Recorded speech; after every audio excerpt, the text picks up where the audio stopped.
สบายดีเพื่อนๆที่เข้ามาเบิ่งมาชมเนาะมื้อนี้ข้อยมีแอปใหม่มาแนะนำเนาะแอปหาเหรียญเข้ากระเป๋า Process Pay เนาะเป็นแอปตัวนี้เนาะมาติกคอยนี่เนาะส่วนตัวข้อยเคยดินมานี่ก็ถือว่าแอปตัวนี้ก็ค่อนข้างใจดีพอสมควรเนาะถือว่าดิน 2-3 มื้อก็สามารถถอนได้ละข้อยจะปะลิงก์สมัครไว้อยู่กล่อง description นี่เนาะสามารถกดเข้าไปแล้วก็เข้าไปติดตั้งเข้าไปสมัครอินเลยเนาะเมื่อเพื่อนๆกดเข้าไปกล่องลิงก์กล่อง description ก็จะได้หน้าตาประมาณนี้เนาะเพื่อนๆกดเข้าไปที่คำว่า sign up นี่เนาะ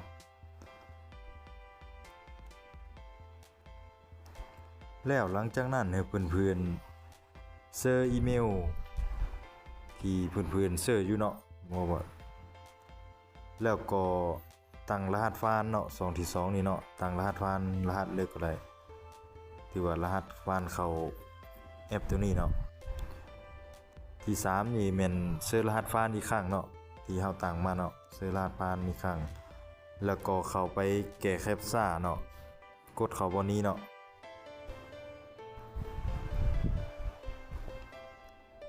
เมื่อมันเป็น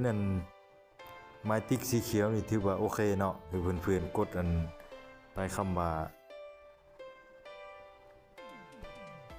register นี่เนาะตัวเตยนี่เนาะนี่เนาะแล้ว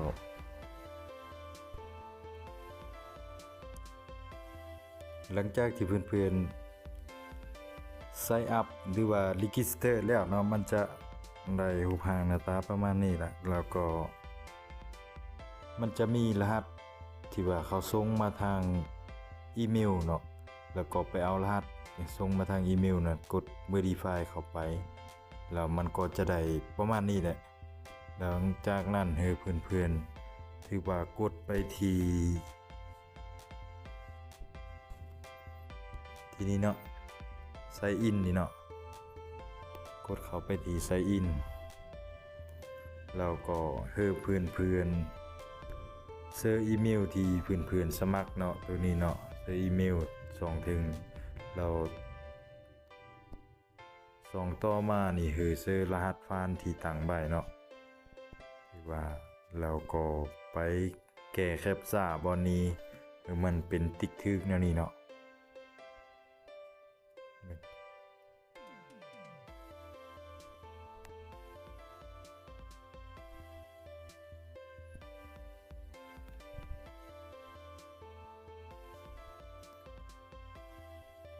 แล้วหลังจากนั้นก็ไปกดที่คำว่า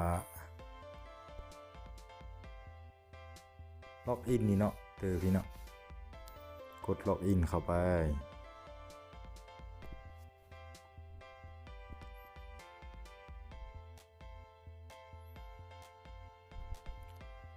หลังจากที่เฮ็ดการล็อกอินเข้ามานี่ก็จะแอปมันก็จะไหลเป็นรูปร่างหน้าตาเป็นแนวนี้เนาะทำอิดนี่กดเข้าไปที่3ขีดถึงก่อนแล้วมันก็จะไม่มีเมนูเนาะที่ว่าหลายๆแนวที่ทางแอปเขามีเนาะถือว่าเฮาจะเริ่มหาเหรียญเลยเนาะมันจะมีหาเหรียญนี่มันจะมีตัวนี้เนาะ P process เนาะ unlimit process นี่ sorting เนาะแล้วก็มีหลายๆแนวแต่ว่าอันคักนี่ขอจิบงมุนเพื่อนๆลองไปเข้าอีกเบิ่ง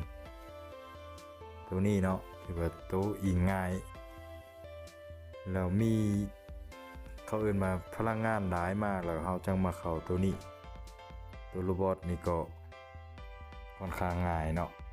ที่ว่า1 2 3 4 5ตัวนี้ที่ว่าแนะนำให้อินเพราะว่ามันอินง่ายส่วนตัวออฟพอวอเทิงนี่มัน ค่อนข้างยากเนาะคอยก็บ่มักได้ยินปานใดกับตัวนี้ก็ค่อนข้างยากกับ Windows นี่ก็เบิ่งวิดีโอนี่ก็ยากหน่อยนึงเนาะลืมซื้อถ้าเฮาจะเข้าไปขุดแบบตัวนี้เนาะมาติกไมนิ่งนี่คือจีอาจจะอะไรเติมเลยเนาะเพราะว่าตัวนี้บ่แนะนำให้ยิงซะไปเอาเริ่มไปหาเลยวันนี้นะรับทำอิฐนี่จะหา UP process นี่เนาะก็เนาะตัวนี้เนาะต่อมาจะมาสอบอยู่ตัวนี้กดเข้าไปมันจะกวดสอบเนาะว่าเป็นมนุษย์บ่เนาะหรือว่าบ่แม่นหุ่นยนต์นี่ล่ะ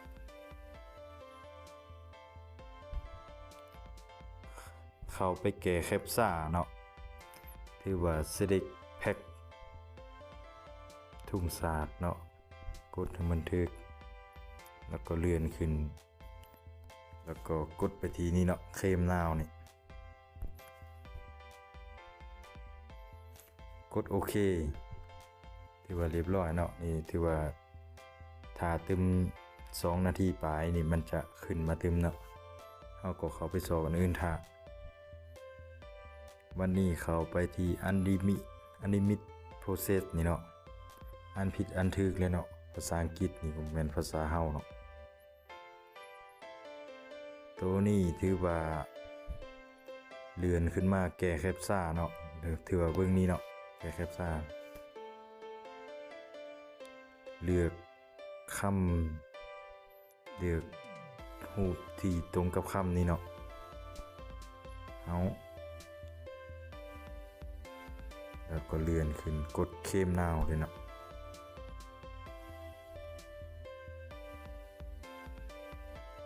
โอเคเลื่อนขึ้นมาแก้แคปซ่าอีกครั้งแล้วก็เคมนาวอีกครั้งกดไปเรื่อยๆเลยเนาะอันนี้เนาะที่ว่ามันจะมีมือนึงนี่มันจะเหออยู่ประมาณกี่เทื่อหุแล้วมันยึกชื่อแล้ว9 เทื่อ10 เทื่อบ่ได้นับพุ่นน่ะที่ว่าสามารถกดไหลจนมันเม็ดพุ่นเนาะ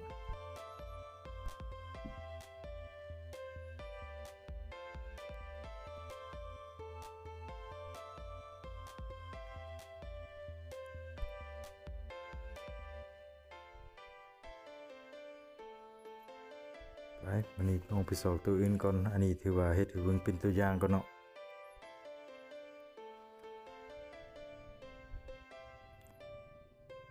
มาที่ตัวนี้เนาะวันนี้เนาะ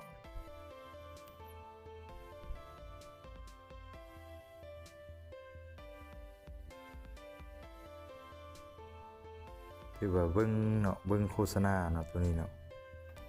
กดเข้าไปเบิ่งโฆษณามันจะมีวินาทีขึ้นนี้เนาะหลังจากมืดแล้วเฮาแก้แคปซ่าเฮาก็จะกดเข้าไปแก้แคปซ่าอยู่ที่นี่เนาะกดเข้าไปที่บ็อกซีเดียมนี่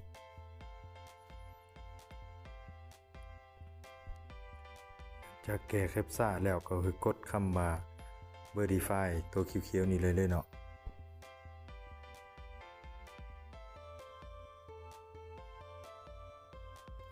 แล้วก็ย้อนกลับออกไปเนาะ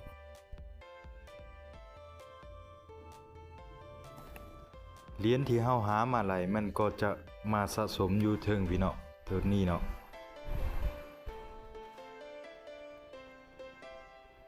สุดท้ายก็ฝากกดไลค์กดแชร์แล้วก็กดติดตามไว้เพื่อบ่พลาดคลิปต่อไปเนาะคลิปนี้ก็มีส่ำนี้เจอกันเมื่อคลิปต่อไปสบายดี